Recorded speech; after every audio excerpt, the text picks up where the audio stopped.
Shivashankar sir, break ಇಂತ ಮುಂಚೆ JDS ವಕ್ತಾರರು ವೀರಣ್ಣ ಅವರು ಹೇಳ್ತಾ ಇದ್ರು, ನೋಡಿ ಜೆಡಿಎಸ್ ಹಾಗೆ ದೇವೇಗೌಡರ ಕುಟುಂಬದ ತೇಜೋವಧೆ ಮಾಡಲಿಕ್ಕೆ ಹುನ್ನಾರ ನಡೆಸಲಾಗ್ತಿದೆ ಅಂತ ಹೇಳಿ.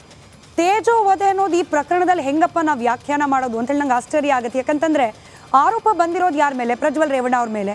ಅವ್ರು ಈ ರೀತಿಯ ಕೃತ್ಯ ಮಾಡಿದ್ದೇ ನಿಜ, ಆದರೆ ಅದಕ್ಕಿಂತ ದೊಡ್ಡ ತೇಜೋವಧೆ ಇದೆಯಾ ಅಂತ, ಬೇರೆ ಯಾರೋ ಪ್ಲಾನ್ ಮಾಡಿ ಹುನ್ನಾರ ಮಾಡಿ ಷಡ್ಯಂತರ ಮಾಡಿ ಇದೆಲ್ಲ ಅವಶ್ಯಕತೆ ಇದೆಯಾ ಅಂತ.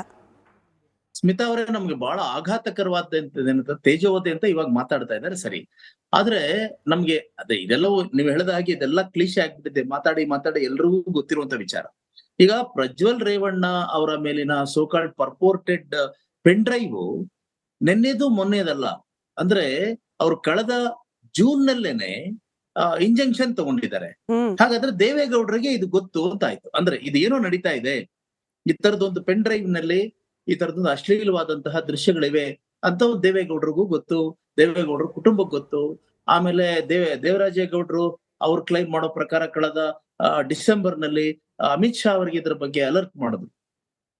ಹೀಗಿರುವಾಗ ಇದೇ ದೇವೇಗೌಡರಾಗ್ಲಿ ಕುಮಾರಸ್ವಾಮಿ ಅವರಾಗ್ಲಿ ಇದ್ರ ಬಗ್ಗೆ ಯಾಕೆ ನಮ್ಗೆ ಒಂದು ಸೂಚನೆ ಕೂಡ ಕೊಡ್ಲಿಲ್ಲ? ಅವ್ರ ಮೊಮ್ಮಗನ್ನ ಅಕಸ್ಮಾತ್ ಅದು ಸರಿನಾ ತಪ್ಪ ಅನ್ನೋದನ್ನ ಯಾಕೆ ಅವರು ಮಾಜಿ ಪ್ರಧಾನಮಂತ್ರಿಗಳು, ಈ ಪ್ರಪಂಚ ಕಂಡವರು, ಆಮೇಲೆ ಈ ದೇಶವನ್ನ ಆಳದವರು, ಯಾಕೆ ಅದನ್ನ ಅಂದ್ರೆ ಕಳೆದ ಜೂನ್ ನಲ್ಲಿ ಇಂಜೆಕ್ಷನ್ ತಗೊಂಡಂತ ಮೊಮ್ಮಗನ ವಿಚಾರದಲ್ಲಿ ಅವ್ರು ಯಾಕೆ ಯಾವ ಪಾತ್ರವನ್ನು ನಿರ್ವಹಿಸ್ಲಿಲ್ಲ ಅನ್ನೋದು. ಹಾಗಾಗಿ ಇಲ್ಲಿ ತೇಜೋವಧೆ ಅನ್ನೋದು ತೇಜೋವಧೆ ನೀವು ಹೇಳಿದ್ದು ಸರಿ ಇದೆ. ಯಾರು ತೇಜೋವಧೆ ಮಾಡಿದ್ರು ಅಂದ್ರೆ ಅವರ ಒಂದು ವಂಶದಲ್ಲಿ ಯಾರೋ ಒಬ್ಬರು ಒಂದು ಬ್ಯಾಡ್ ಎಲಿಮೆಂಟ್ ಇದ್ದು ಅವ್ರು ಕೆಟ್ಟ ಕೆಲಸ ಮಾಡಿದ್ರೆ ಅವ್ರನ್ನ ನಿಯಂತ್ರಣ ಮಾಡೋದು ನಿಮ್ ಕೈಯಲ್ಲಿ ಆಗ್ಲಿಲ್ಲ ಅಂದ್ರೆ ಊರವ್ರು ತೇಜೋವಧೆ ಮಾಡಿದ್ರು ಅಂತ ಹೇಳ್ಕೊಳ್ಳೋದ್ರಲ್ಲಿ ಏನಾದ್ರು ಅರ್ಥ ಇದೆಯಾ ಅನ್ನೋದು ಒಂದು ಪ್ರಶ್ನೆ ಬರುತ್ತೆ. ನಡಿ ಈಗ ಶುರು ಮಾಡೋಣ. ಕೇಸರಿಯಿಂದ ಮನೋಲ್ಲಾಸ ಮನಸ್ಸು ಮತ್ತೇರಿ ಕುಣಿದಾಡಿದೆ ನೋಡು, ಮನಸ್ಸು ಮತ್ತೇರಿ ಕುಣಿದಾಡಿದೆ ನೋಡು. ಕ್ಷಣ ಕ್ಷಣವೂ ಆಚರಿಸಿ ಕೇಸರಿ ಹಬ್ಬ. ವಿಮಲ್ ಬಾಯಲ್ಲಿ ಹೇಳಿ ಕೇಸರಿ. ಎರಡನೇದು ಸ್ಮಿತಾ ಅವ್ರೆ, ಇಲ್ಲಿ ನನಗೆ ಇನ್ನೊಂದು ಆತಂಕ ಏನಂತಂದ್ರೆ ಇಲ್ಲಿ ಈ ನ್ಯಾಯದಾನ ವ್ಯವಸ್ಥೆ ಇದೆಯಲ್ಲ ಅದು ನಡೀತಾ ಇದೆಯೇನೋ, ನಾವು ಪ್ರೋಬ್ ಮಾಡ್ತಾ ಇದ್ದೀವಿ, ತನಿಖೆ ಮಾಡ್ತಾ ಇದ್ದೀವಿ ಹಾಗೆಲ್ಲ ಹೇಳ್ತಾರೆ. ಆದ್ರೆ ಇಲ್ಲಿ ಯಾರು ಬೇಲಿನೋ ಅವರೇ ಹೊಲವನ್ನ ಮೇಯುವಂತ ಕೆಲಸವನ್ನ ಮಾಡ್ತಾ ಇದ್ದಾರೆ ಅಂತ. ಅಂದ್ರೆ ಈಗ ಫಾರ್ ಎಕ್ಸಾಂಪಲ್ ಒಂದು ಎಕ್ಸಾಂಪಲ್, ಈ ಒಂದು ಸಿಸ್ಟಮ್ಗೆ ಎರಡು ಮುಖಗಳಿದ್ದ ಹಾಗಿದೆ. ಒಂದು ಮುಖ ಸಾಮಾನ್ಯ ಮನುಷ್ಯನಿಗೆ, ಇನ್ನೊಂದು ಮುಖ ಬಲಾಢ್ಯರಿಗೆ. ನೀವೇ ಯೋಚನೆ ಮಾಡಿ, ಸಾಮಾನ್ಯ ಮನುಷ್ಯ ಯಾವ್ದಾದ್ರು ಸಣ್ಣ ಪುಟ್ಟ ಇದು ಕ್ರಿಮಿನಲ್ ಕೇಸಲ್ಲಿ ಸಿಕ್ಕಾಕೊಂಡ್ರೆ ಈ ವ್ಯವಸ್ಥೆ ಏನ್ ಮಾಡುತ್ತೆ, ಅದರ ವಿರಾಟ್ ಸ್ವರೂಪವನ್ನು ತೋರಿಸ್ಬಿಡುತ್ತೆ. ಪೊಲೀಸ್ನವ್ರು ಎಷ್ಟು ಪ್ರಬಲ, ಈ ಕಾನೂನು ಎಷ್ಟು ಬಲವಾಗಿದೆ ಅಂತ ಅವನಿಗೆ ಘೋರವಾದಂತ ಕಠೋರವಾದಂತ ಸ್ವರೂಪವನ್ನು ತೋರಿಸ್ಬಿಡುತ್ತೆ.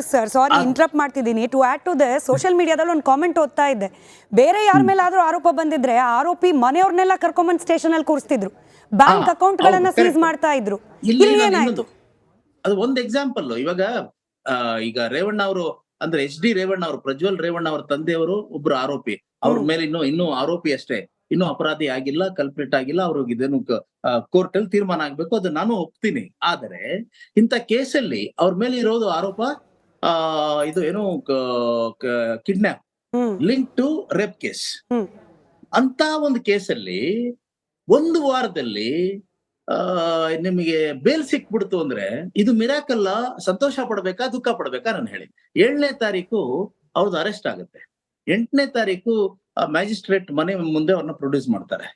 9ನೇ ತಾರೀಕು ಇದನ್ನು ಕೋರ್ಟ್ ಮುಂದೆ ಪ್ರೊಡ್ಯೂಸ್ ಮಾಡ್ತಾರೆ. 9ನೇ ತಾರೀಕು ಇವರು ಇನ್ವೆಸ್ಟಿಗೇಟರ್ಸ್ ಅವ್ರನ್ನ PC ಅಂದ್ರೆ ಅವ್ರ ಕಸ್ಟಡಿ ತಗೊಳ್ಳೋದೇ ಇಲ್ಲ, JC ಕಳಿಸ್ತಾರೆ.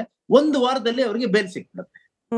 ಈ ತರದ್ ಎಲ್ಲಾದ್ರೂ ಆಗೋದು ಸಾಧ್ಯನಾ? ಅಂದ್ರೆ ನಿಮ್ಗೆ PC ಯಾಕೆ ತಗೋತೀರಾ ಅಂದ್ರೆ, ಈಗ ಅಂದ್ರೆ ಪೊಲೀಸ್ ಕಸ್ಟಡಿಗೆ ಆರೋಪಿಯನ್ನ ಕ್ವಶನ್ ಮಾಡೋದಿರುತ್ತೆ. ಅಂದ್ರೆ ಇದು ಟ್ರಯಲ್ ಮುಂಚೆ ಚಾರ್ಜ್ ಶೀಟ್ ಪ್ರಿಪೇರ್ ಮಾಡುವಾಗ ಕ್ವಶನಿಂಗ್ ಇರುತ್ತೆ, ಅದನ್ನ ತನಿಖೆ ಮಾಡ್ಬೇಕಾಗಿದೆ. ತನಿಖೆ ಎಲ್ಲ ಮುಗೀತು ಅಂತ ಹೇಳಿದಾಗ ಪ್ರಾಸಿಕ್ಯೂಷನ್ ಹೇಳುತ್ತೆ ನಮ್ಗೆ PC ಬೇಡ ಅಂತ, ಅವಾಗ JC ಕೊಡ್ಬೇಕು. ಇಲ್ಲಿ ಪ್ರಾಸಿಕ್ಯೂಷನ್ ಎಷ್ಟು ವೀಕ್ ಮಾಡ್ಬಿಟ್ರು ಅಂದ್ರೆ ಒಂದು ವಾರದಲ್ಲಿ ಅವ್ರಿಗೆ ಬೆಲ್ ಸಿಕ್ ಬೇಲ್ ಸಿಕ್ಕಿದ್ದಕ್ಕೆ ನಾನೇನು ಅಬ್ಜೆಕ್ಷನ್ ಇಲ್ಲ, ನಾನು ಆಶ್ಚರ್ಯ ಪಡ್ತಾ ಇದ್ದೀನಿ. ಒಂದು ವಾರದಲ್ಲಿ ಇವಾಗ ಫಾರ್ ಎಕ್ಸಾಂಪಲ್ ಇದೇ ಡಿ ಕೆ ಶಿವಕುಮಾರ್ ಅವರು ಸರ್ಕಾರ ನಡೆಸ್ತಾ ಇದ್ದಾರೆ, ಡೆಪ್ಯೂಟಿ ಚೀಫ್ ಮಿನಿಸ್ಟರ್ ಆಗಿದ್ದಾರೆ, ಅವರು ಒಂದು ಕೇಸಲ್ಲಿ ಆರೋಪಿ ಆಗಿದ್ರು. ಅವರು 55 ದಿನ ಜೈಲಲ್ಲಿ ಇದ್ದಿದ್ದಕ್ಕೆ ಜ್ಞಾಪಕ ಇರ್ಲಿಲ್ವಾ? ಅಷ್ಟು ಬೇಗ ಅವ್ರಿಗೆ ಯಾಕೆ ಬೇಲ್ ಸಿಕ್ಕಿಲ್ಲ?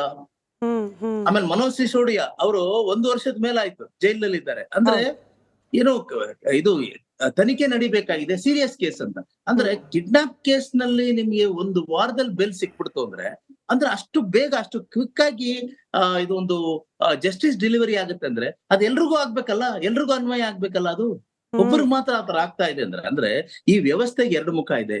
ಒಂದು ಸಾಮಾನ್ಯ ಜನಕ್ಕೆ ತೋರಿಸುವಂತ ಮುಖ ಅದು ಬಹಳ ಕ್ರೂರ, ಕರಾಳ, ತುಂಬಾ ಸ್ಟ್ರಾಂಗ್. ಬಲಾಢ್ಯರಿಗೆ ಏನಂತಂದ್ರೆ ಫ್ರೆಂಡ್ಲಿ ಆಗಿ, ಸಾಫ್ಟ್ ಆಗಿ, ಕಿಡ್ ಗ್ಲೌಸ್, ಅಯ್ಯೋ ಮುದ್ದಾಗಿ ಅಂದ್ರೆ ಅವ್ರನ್ನ ತುಂಬಾ ಪ್ರೀತಿಯಿಂದ ನೋಡ್ಕೊಳ್ಳುವಂತ ಒಂದು ಮುಖ, ಒಂದು ಇದಕ್ಕೆ ನನ್ಗೆ ರಘು ದೊಡ್ಡೇರಿಯವರಿಂದ ಉತ್ತರ ಬೇಕು. ಸ್ಟ್ರೇಟ್ ಪ್ರಶ್ನೆ ಕೇಳ್ಬಿಡ್ತೀನಿ. ಅಗೇನ್ ಆರೋಪ ಇದು. ರಘು ದೊಡ್ಡೇರಿಯವರೇ ನಿಮ್ ಕಿವಿಗೂ ಬಿದ್ದಿರ್ಬೋದು. ಒಂದ್ ಕಡೆ ರೇವಣ್ಣ ಅವರಿಗೆ ಸಿದ್ದರಾಮಯ್ಯ ಅವರು ಕ್ಲೋಸ್ ಅನ್ನೋ ಕಾರಣಕ್ಕೆ ಸ್ವಲ್ಪ ಸಾಫ್ಟ್ ಕಾರ್ನರ್ ಅನ್ನ ಪಡೆದುಕೊಂಡಿದೆ ಪ್ರಕರಣ ಅನ್ನೋ ಆರೋಪ. ಮತ್ತೊಂದ್ ಕಡೆ ಡಿ ಕೆ ಶಿವಕುಮಾರ್ ಅವರಿಗೆ ಕುಮಾರಸ್ವಾಮಿಯನ್ನ ಹಣಿಲೇಬೇಕು ಅನ್ನೋ ಜಿದ್ದಿದೆ. ಅದಕ್ಕೆ ಈ ಎಲ್ಲಾ ರೀತಿಯಲ್ಲಿ ಬೆಳ್ಕೊಂಡು ಹೋಗ್ತಿದೆ ಪ್ರಕರಣ. ಸ್ಮಿತಾ ಹೇಗಿದೆ ಅಲ್ಲ, ನಿಮಗೆ ಫನ್ನಿ ಅನ್ಸ್ಬೋದು, ಬಟ್ ಈ ಚರ್ಚೆ ನಡೀತಿದೆ ಸರ್. ಅನ್ಫಾರ್ಚುನೇಟ್ಲಿ ನಿಜವಾಗ್ಲೂ ನನಗೂ ನಗು ಬರ್ತಿದೆ. ಏನು ಅಂತ ಹೇಳಿದ್ರೆ, ಅಲ್ಲ ನಗ್ಬೋದು, ಅದಕ್ಕೇನಿಲ್ಲ, ಅಬ್ಜೆಕ್ಷನ್ ಇಲ್ಲ, ಉತ್ತರ ಕೊಡಿ ಅಷ್ಟೇ. ರೇವಣ್ಣ ಅವರನ್ನ ಕಾಂಗ್ರೆಸ್ ಪಕ್ಷ, JDS ನಾಯಕರನ್ನ ಕಾಂಗ್ರೆಸ್ ಪಕ್ಷನೇ ಸೇವ್ ಮಾಡ್ತಾ ಇದೆ ಅಂತ ಹೇಳುವಂತ ರೀತಿ ಇದೆ. ಸೊ ಹಾಗಾಗಿ ಇದನ್ನ ಕಾಂಗ್ರೆಸ್ ಪಕ್ಷದ ಒಂದು ಭಾಗ, not the entire ಕಾಂಗ್ರೆಸ್. ನಾವು ಯಾರ್ದು ಯಾವುದೇ ಒಂದು ಭಾಗವನ್ನ ಯಾರಿಗೂ ಫೇವರ್ ಮಾಡುವಂತ ಒಂದು ಕೆಲಸ ಮಾಡೋದಿಲ್ಲ. ನಾವು ಕಾನೂನಿನ ರೀತಿಯಲ್ಲಿ ಒಂದು ಹೆಣ್ಮಗಳು ಕಂಪ್ಲೇಂಟ್ ಕೊಟ್ಟು ಒಂದು ಹೆಣ್ಣು ಮಗ ಕಂಪ್ಲೇಂಟ್ ಅನ್ನ ಕೊಟ್ಟಿದ್ರು ಏನಂತ ಹೇಳಿ, ನನ್ನ ಮಗ ನಮ್ಮ ತಾಯಿಯನ್ನ ಕಿಡ್ನಾಪ್ ಮಾಡಿದ್ದಾರೆ ಅಂತ ಹೇಳಿ. ಆ ಕೇಸಿನಲ್ಲಿ ಅದನ್ನ ಜಡ್ಜ್ಗಳು ನಿರ್ಧಾರ ಮಾಡ್ತಾರೆ ಬೇಸ್ಡ್ ಆನ್ ಎವಿಡೆನ್ಷಿಯಲ್ ಫ್ಯಾಕ್ಟ್ಸ್ ಗಳನ್ನ ಇಟ್ಕೊಂಡು. Judge will decide what action has to be taken ಅಂತ. ಸೊ ನಾನು ಮತ್ತೆ ಬೇರೆಯವರು ಸ್ಟುಡಿಯೋದಲ್ಲಿ ಕೂತ್ಕೊಂಡು ನಿರ್ಧಾರ ಮಾಡೋದಕ್ಕೆ ಆಗೋದಿಲ್ಲ. ಹಾಗಾಗಿ ಮೇಲಾಗಿ ಸರ್ಕಾರದ ಭಾಗವಾಗಿ ನಾವು ಯಾರನ್ನೂ ಫೇವರ್ ಮಾಡುವಂತ ಅವಶ್ಯಕತೆ ಇಲ್ಲ, ಅದು ಮಾಡೋದು ಇಲ್ಲ. ಯಾಕೆ ಅಂತಂದ್ರೆ ನಾವು ಕಾನೂನನ್ನ ಪ್ರತಿಯೊಬ್ಬರಿಗೂ ನ್ಯಾಯ ಒದಗಿಸುವಂತ ಕೆಲಸ ಮಾಡ್ತೀವಿ. ಕ್ಯಾಪ್ಟನ್ ಅರ್ಜುನ್ ಕೊಂದಿದ್ದು ಯಾರು? ಅವ್ರ ನರೇಟಿವ್ ಎಲ್ಲಿ ತಂದಿಟ್ಟಿದ್ದಾರೆ ಅಂತಂದ್ರೆ ಸಂಪತ್ತನ್ನ ಹಂಚಿಬಿಡೋದು ಅಂತ. ಇದು ಸ್ಟುಡಿಯೋ ಟಿಪ್ಪು ಜಯಂತಿ ಮಾಡಕ್ಕೆ ಅವ್ರಿಗೆ ಖಂಡಿಸಿದ್ರು. Very nice. ಯಾರು ತಪ್ಪು ಮಾಡಿರೋದಿಲ್ಲಿ? ಓಲೈಕೆ ಹೇಳಿಕೆ ಇದು ಅಂತ ಹೇಳಿ ಯಾಕೆ ಪರಿಗಣಿಸಬಾರ್ದು? I.N.I. ಇದು ವೇದಿಕೆ, ಇದು ಫೋಟೋ ಎಲ್ರಿಗೂ ಒಂದು ಟೈಮ್. ನಿಮ್ಮ ಸಮಯ ಮುಗಿದಿದೆ. ಅವ್ರು ಹೇಳೋಕ್ಕಿಂತ ಮುಂಚೆನೆ ಹೇಗೆ ಪ್ರತಾಪ್ ಸಿಂಹ ಪಾಸ್ ಕೊಟ್ಟಿದಂತ ಆಗ್ಲಿ ಡಿಕ್ಲೇರ್ ಆಗೋಗಿತ್ತು ಅಂತ ನನಗೊಂದು ಡೌಟ್ ಬಂತು. ಸಾಕು ನಿಲ್ಸಿ. ಕೆಟ್ಟ ಪದ ಬಳಕೆ ಕಾಂಬಿನೇಷನ್ ಇಟ್ಟಿಲ್ಲ ನಾವಿಲ್ಲಿ.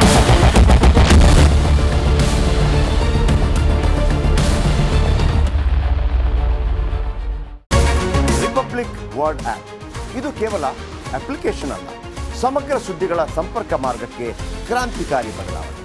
ರಿಪಬ್ಲಿಕ್ ವರ್ಲ್ಡ್ ಆಪ್ ಕೇವಲ ಸುದ್ದಿ ಅಪ್ಲಿಕೇಶನ್ ಪರಿಚಯಿಸ್ತಾ ಇಲ್ಲ, ಬದಲಾಗಿ ಡಿಜಿಟಲ್ ಸುದ್ದಿ ಬಳಕೆಯ ಹೊಸ ಯುಗಕ್ಕೆ ನಾಂದಿ ಹಾಡ್ತಾ ಇದೆ. ಇದೊಂದು ಬ್ರೇಕಿಂಗ್ ನ್ಯೂಸ್, ಪ್ರಭಾವಶಾಲಿ ಕಾರ್ಯಕ್ರಮಗಳಿಗೆ ಗಟ್ಟಿಯಾದ ನ್ಯೂಸ್. ಇಲ್ಲಿ ಕೇವಲ ತಾಜಾ ಸುದ್ದಿ, ಅದರ ನೇರ ಪ್ರಸಾರ ಮತ್ತು ಚರ್ಚೆಗಳಿಗೆ ಮಾತ್ರ ಅವಕಾಶ. ರಿಪಬ್ಲಿಕ್ ವರ್ಲ್ಡ್ ಆಪ್ ಡೌನ್ಲೋಡ್ ಮಾಡಿಕೊಳ್ಳಿ. ಗೂಗಲ್ ಪ್ಲೇ ಸ್ಟೋರ್ ಮತ್ತು ಆಪಲ್ ಆಪ್ ಸ್ಟೋರ್ನಲ್ಲಿ ಲಭ್ಯವಿದೆ.